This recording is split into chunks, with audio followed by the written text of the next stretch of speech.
Est-ce que le capitaine Dadis a réellement voulu arrêter le commandant Toumba? Réellement arrêter Toumba, c'était le folklore. S'il voulait arrêter Toumba, il allait arrêter Toumba. Toumba n'avait pas l'armement au sein de lui ou quoi. Un chef d'État qui veut t'arrêter, si tu as fauté, il va t'arrêter. Mais il ne pouvait pas arrêter Toumba parce que, tout simplement, Toumba n'était rien dans ce qu'il a planifié. En tout cas, moi, de mon côté, le président Dadis et moi, on ne s'est jamais discuté pour planification ou après le stade ou bien qu'est-ce qui s'est passé. On n'a jamais parlé le 28 septembre. C'est entre lui et le ministre d'État d'antidrogue qui était là à faire des choses. Le capitaine Dadis a affirmé à cette barre qu'il avait réellement l'intention d'arrêter le commandant Toumba, mais il était lourdement armé. Lourdement armé, c'est ce que je vous dis. Si un chef d'État lui-même dit qu'un élément est lourdement armé, alors, où est son autorité du pouvoir? C'est aberrant, hein? C'est inacceptable. Monsieur Marcel, pourquoi il ne vous a pas confié cette tâche? Il ne peut pas me confier cette tâche calamiteuse. Il sait que ça ne peut pas être accompli parce que tout simplement il est le cerveau moteur de tout ce qui est planifié. Est-ce que vous avez la force d'arrêter le commandant Toumba? Est-ce que vous avez cette formation? Je ne réponds pas à cette question. Vous êtes libre, je continue. Qu'est-ce que vous pouvez nous dire par rapport à cette déclaration consignée dans le procès verbal d'interrogatoire du commandant Toumba Diakité en date du 23 mars 2017? Alors que je rejoignais mon domicile à 150 mètres de là, j'ai entendu mon adjoint Marcel m'interpeller. Mais je n'ai pas répondu. Entre-temps, il s'est entouré de quelques agents de la garde présidentielle avec lesquels il est allé rencontrer le commandant du camp Alpha Yaya Diallo, le colonel Sambarou Diamanka. Celui-ci a mis un contingent de la Numba et des camions à sa disposition. C'est ainsi qu'ils sont sortis du camp. Je précise que Marcel était plus craint que Dadis. Qu'est-ce que vous pouvez nous dire par rapport à ça? Je n'ai pas de commentaire pour ça. Vous êtes libre. Je n'ai pas de commentaire. J'ai beaucoup parlé de ça. Ça, c'est Toumba qui a déclaré. Je sais qu'il s'est trompé de personne. Voilà. D'accord. À cette barre, vous avez cité les éléments de la garde parallèle, à savoir Makambo, Georges et Théodore. Pourquoi vous n'avez pas cité votre nom? Citer mon nom, si j'allais citer mon nom. Je ne suis pas une garde parallèle. Vous savez, la définition de la garde parallèle, ce sont des éléments choisis du président, qu'ils soient militaires ou civils, qui font des missions secrètes pour le président de la République, qui ne sont pas liés à la garde proprement dite au vu du peuple. Ça qu'on appelle parallèle. Ma sœur n'est pas un homme parallèle. D'accord. Mais selon les déclarations du commandant Toumba Diakité, vous faisiez partie de cette garde parallèle. Non. Je n'ai pas entendu ça ici. Il l'a dit. Non. C'est bien consigné dans son procès verbal d'interrogation. Ah, s'il a dit, c'est des erreurs de sa part. Des erreurs de sa part? Ah, il a oublié, peut-être. Toujours dans le procès verbal du commandant Toumba, il est dit ceci. J'ai aperçu Marcel et ses hommes venir derrière moi, du côté de l'autoroute, à bord des camions et des pick-up. En face de l'université, la route était bloquée et des pneus brûlaient. C'est là que Marcel et ses hommes m'ont rejoint. À leur descente des véhicules, ils se sont mis à tirer. Qu'est-ce que vous pouvez nous dire par rapport à cette autre déclaration? Vous-même, vous dites les procès-verbaux. Ça, c'est les procès-verbaux de 2000, combien, je ne sais pas. Mais moi, Si j'étais armé, si j'étais là à tirer, tout le monde n'allait même pas sortir. Si j'étais en mission ordonnée par ma propre... J'avais une troupe, mais je suis militaire. Tout le monde n'allait même pas sortir avec ses leaders. Même un seul leader.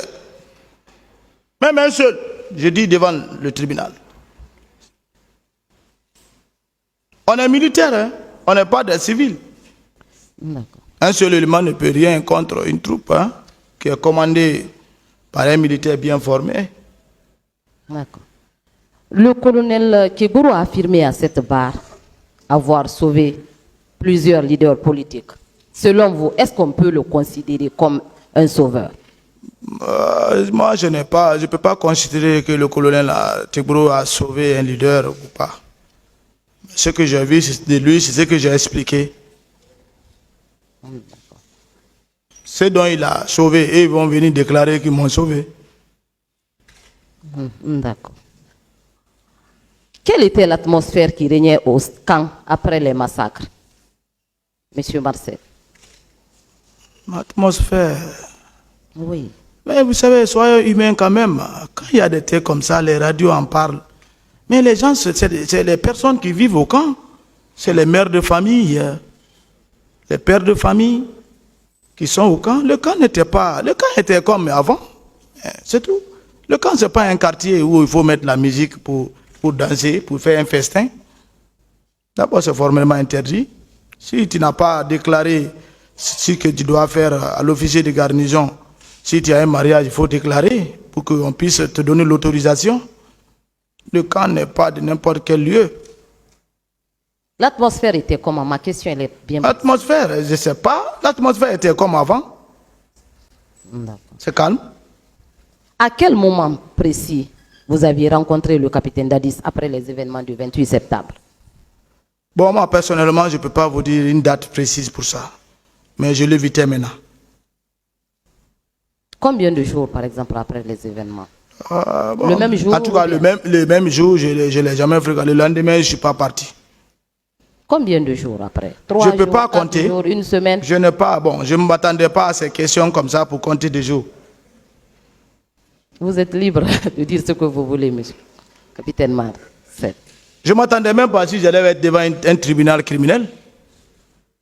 D'accord, peu importe les jours. Quand vous l'aviez rencontré, quel était son état d'âme? Son état d'âme, vous savez, après 2 jours, 3 jours, il était là. Je ne sais pas ce qu'il était. Mais il ne m'a jamais parlé du 28 septembre. Il ne m'a jamais demandé que c'est quoi et quoi. On n'a jamais discuté sur ça. Avait-il envisagé l'arrestation de certains éléments liés à ces massacres? Bon, je n'ai pas participé à ces soi-disant arrestations. Ça n'a pas été dit devant moi. Avait-il peur de commandant Toumba?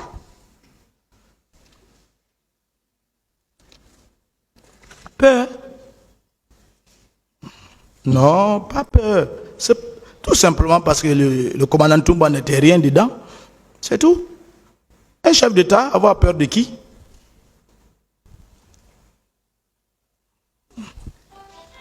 Le chef d'État, commandant en chef des forces armées, s'il veut t'arrêter, mais il t'arrête.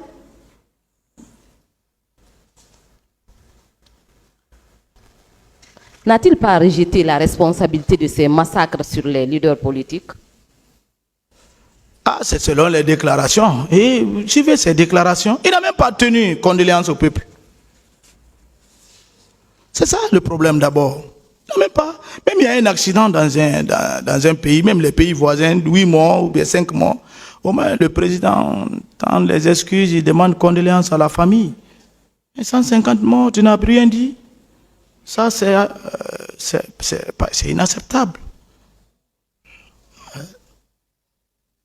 Monsieur Marcel, est-ce que ce jour, 28 septembre 2009, le capitaine Moussa Dadis Camara et ses éléments fidèles n'avaient pas le sentiment d'avoir perdu le pouvoir? Vous dites? J'ai dit, est-ce que ce jour 28 septembre 2009, le capitaine Moussa Dadis Camara et ses éléments fidèles n'avaient pas le sentiment d'avoir perdu le pouvoir? S'il vous plaît. Est-ce que le capitaine Moussa Dadis Camara n'avait pas le sentiment d'avoir perdu le pouvoir ce jour-là? Vous savez, quand tu es affamé du pouvoir, même quand la souris passe, tu as peur. Ça, c'est ces agissements. C'est l'inexpérience, comme il a dit ici. C'est ça. Sinon, le stade est loin de la présidence. D'accord. À votre retour au camp, après les massacres, avez-vous vu les éléments de Kalea? Après le massacre, le camp, la journée, il y avait un peu d'engouement et après on n'a plus vu personne. Qui a envoyé et qui avait retourné, c'est eux. Eux qui? C'est le président, avec son groupe. Mais un Marcel ne peut pas avoir l'autorité de ça. Je parle de moi. Parce que c'est moi qui suis à la barre. Voilà. Carburé. Envoyé. Carburé. Retour. Embarqué. Contrôlé. C'est pas un Marcel. Je ne suis pas ce genre. Je ne suis pas un commandant de compagnie ni un chef de section.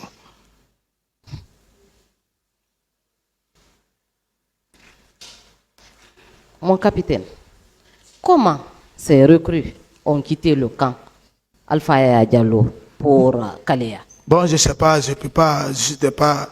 Nous, on était déjà, quand on sait plus, quand on a vu cette situation, moi, personnellement, je me suis plus mis à. J'étais frustré quand même de l'action, de ce qui s'est passé. Je suis plus mis à l'échevet.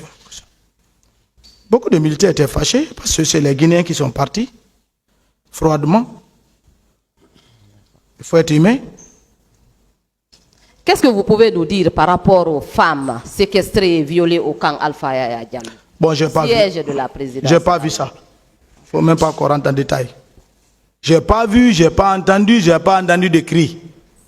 Vous n'en avez pas aussi gardé pour votre plaisir personnel? Non, je n'ai pas vérifié ça, madame. Vous n'en avez pas gardé aussi pour votre plaisir personnel, monsieur Marcel? S'il te plaît. S'il vous plaît. S'il vous plaît. Je suis marié, mère de 4 enfants. C'est pas la raison. La raison, c'est ça. Je suis pas... S'il vous plaît. D'accord. Au regard du film des événements du 28 septembre 2009, vous apparaissez à tous les niveaux. C'est-à-dire au camp le matin, au stade dans la journée et à la clinique Ambroise Paris. Est-ce que vous n'étiez pas l'un des éléments actifs qui ont perpétré ces massacres pour protéger le pouvoir de capitaine Moussa Dadis Camara? Surtout que vous êtes son neveu et son bébé gâté. Ça, c'est le contraire. Je ne le suis pas. Du tout. Qu'est-ce qui justifiait alors votre présence au stade ce jour 28? Je l'ai expliqué et je ne reviendrai plus sur ça.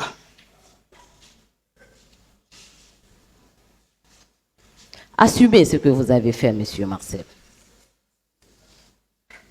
Question. Le colonel Pivi a affirmé à cette barre que les éléments de la garde présidentielle ne pouvaient se rendre au stade sans l'autorisation du président Moussa Dadis Camara. Qu'en dites-vous? Ah, lui-même, il a dit. C'est à lui de répondre à cette question. Moi, ce que je sais, c'est ce que j'ai expliqué. Est-ce que alors les éléments de la garde présidentielle pouvaient se rendre au stade sans l'autorisation Bon, du président? à part Toumba et moi, je n'ai pas rencontré un élément de la garde présidentielle. Voilà, si ce n'est pas que les gardes parallèles que j'ai cités. Dont vous faisiez partie. Je ne suis pas un élément de la garde parallèle, madame. Je vous remercie, monsieur le président. Je suis loin d'être ça.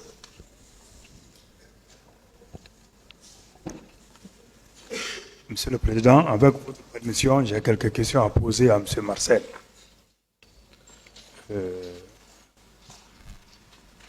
Monsieur Marcel, j'ai 2 ou 3 questions à vous poser. vous avez dit ici, et réitéré, que le président Dadis est revenu de l'Abbé au petit matin du 27. Est-ce que vous confirmez? Je confirme. Vous le confirmez? Oui, il est venu 5 heures moins, si j'ai bonne mémoire.